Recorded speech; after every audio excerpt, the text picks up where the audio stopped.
Улиците во земјава се интегрираат во модерен и интелигентен систем наречен Safe City, со цел да се спречат несреќи и да се врати редот во патниот сообраќај. Вака изгледа опомената за казна добиена преку SMS.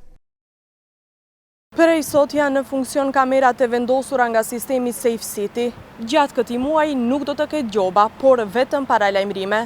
Në kamera përveç se identifikoheni nëse vozisni me shpejtësi të lartë ose kaloni në semafor të kuq, njëkohësisht do të vërtetohet nëse parkoheni në mënyrë të parregullt.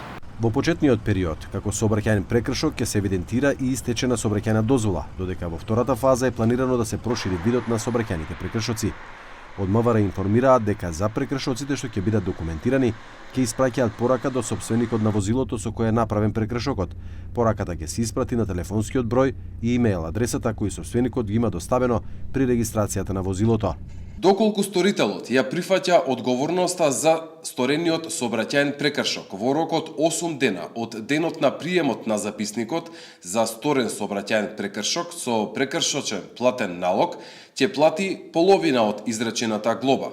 Ако истекол рокот од 8 дена за да плати половина од изречената глоба, ќе може да го плати целиот износ на изречената глоба најдосна во рокот 8 дена по истекот на рокот за плаќање на половина од изречената глоба, а пред постапката за извршување. Но доколку странец направи прекршок кај нас или државјанин на Македонија ја напушти земјата, тој е должен веднаш да ја плати казната, а најдосна во рок од 8 дена од приемот на извештајот за прекршок со платен налог. Ако прекршителот не ја плати казната, Министерството за внатрешни работи ќе го достави предметот до надлежниот орган за присилна наплата.